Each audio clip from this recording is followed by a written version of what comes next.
Hello guys, welcome to my channel Bibhas and Keya blogs. তো আজকে শুরু করে দিলাম আজকে ব্লগস। তো আজকে এখন বাজে বেলা 11টার মতো। তো এখন যাচ্ছি পুজো দিতে, খানপুরে পুজো দিতে যাবো। এই যে কেয়া রেডি হয়ে গেছে।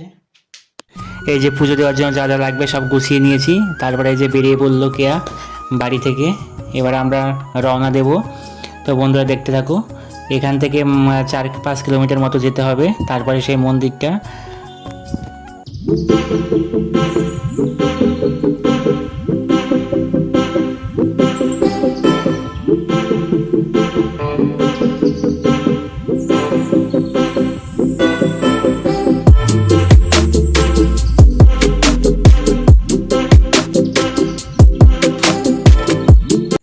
তো বন্ধুরা দেখতেই পাচ্ছ ফাইনালি চলে এসেছি মন্দিরে।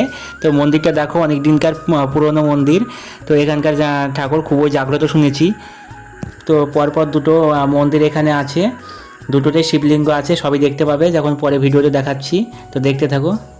মন্দিরটা আমাদের বাড়ি থেকে 4 কিলোমিটার দূরে, কিন্তু আমি কোনো দিন যাইনি। এখানে কেয়া গিয়েছিল এর আগে, আর আমি ফার্স্ট টাইম গেলাম আজকে। খুব সুন্দর লাগলো মন্দিরটায় গিয়ে। এখানে আমাদের মতো অনেকেই গিয়েছে জল ঢালতে দূর দূরান্ত থেকে, কিন্তু খুবই সুন্দর ব্যবস্থা এখানটায়।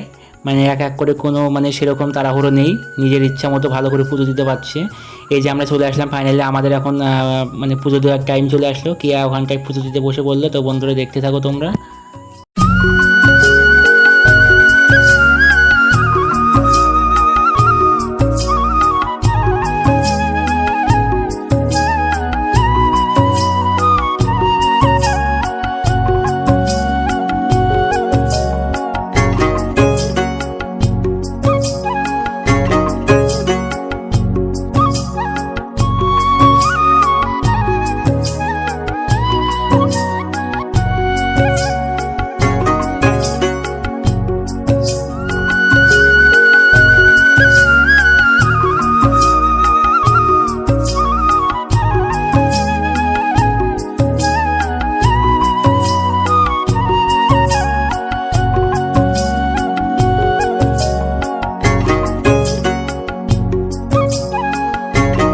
এখানটা দেখতে পাচ্ছ একটা বড় শিবলিঙ্গ আছে। এখানে প্রথমে শিবলিঙ্গটা ফার্স্টে জল ঢেলে নিল, তারপরে দেখো নিচে একটা ছোট্ট শিবলিঙ্গ আছে। তো দুটো করে শিবলিঙ্গ আছে, আর একটা জায়গা আছে সেখানেও তাই সেম, বড় একটা ছোট একটা। শিবলিঙ্গের ঠিক পেছনেই একটা মোমবাতি ধরানো আছে, যাতে সবারই সুবিধা হয় ধূপকাঠি ধরানোর জন্য।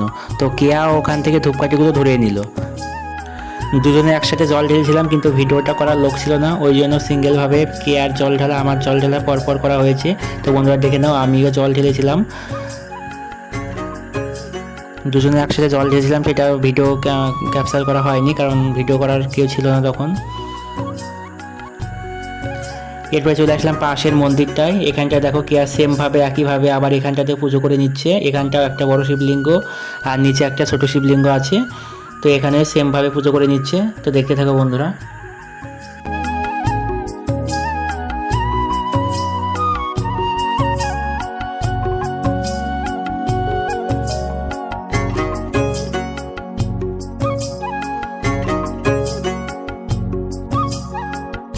তো দুটো মন্দিরে পুজো কমপ্লিট করে কেয়া চলে আসলো বাইরে। বাইরে একটা আসন আছে, সেখানে পুজো দিচ্ছে। আর এই যে বাইকের পুরো একটা ছেলেকে দেখছো, ছেলেটা আমার বাইকের পুরো 12টা বাজিয়ে দিয়েছে। ট্যাঙ্কিটা জানি না কি দিয়ে পুরো একদম দাগ করে দিয়েছে, অনেকটাই এতটাই করেছে যে মনটা পুরো আসার সময় খারাপ হয়ে গেল। আর কাজটা পুরো নড়বড়ে করে দিয়েছে, অনেকটাই ক্ষতি করে দিয়েছে। তো আসার সময় দেখে মনটা খুব খারাপ হয়ে গেল। তো আর কিছু করার নেই। তো অল্প কিছু দাগ করলে অতটা মন খারাপ হয় না, তো অনেকটাই দাগ করে দিয়েছে। কী দিয়ে করেছে অতটা আমি খেয়াল করি না, আমি এখানে ভিডিও করছিলাম। তো অনেকটা এখানে লেট হচ্ছিল ভিডিও করার জন্য। আর ওখানে দাঁড়িয়ে দাঁড়িয়ে ছেলেটা ওই কখন দাগ করেছে আমারও তো খেয়াল করিনি, দাঁড়িয়ে ছিল দেখলাম, কিন্তু আমার তো খেয়াল করিনি, দেখিনি যে কী করছে কি না কী হচ্ছে। যে পরে আসার সময় দেখে মনটা খুব খারাপ হয়ে গেল।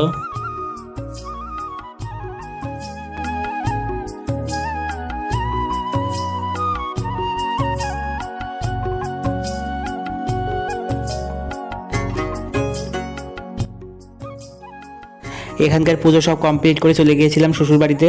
তো শ্বশুরবাড়িতে খাওয়া দাওয়ার ব্যবস্থা করেছিল। তো ওখানটায় খাওয়া দাওয়া করে একটু রেস্ট করলাম, রেস্ট করে চলে এসেছিলাম বাড়িতে। বন্ধুরা তোমরা তো দেখলেই, পূজা দিয়ে আসার সময় শ্বশুরবাড়ি ঢুকেছিলাম। তো ওখানে খাওয়া দাওয়া করে বাড়িতে এসেছি। তো বাড়িতে অনেকক্ষণ হয়েছে এসেছি, তারপরে আর ভিডিও করা হয়নি, একটু শুয়েছিলাম। এখন প্রায় সন্ধ্যা পার হয়ে গেছে। তো এখন ভিডিওটা শেষ করতে আসলাম। তো তো ভিডিওটি ভালো লেগে থাকলে লাইক কমেন্ট এন্ড শেয়ার করে দিও, আর চ্যানেলে নতুন হলে প্লিজ সাবস্ক্রাইব করে দিও।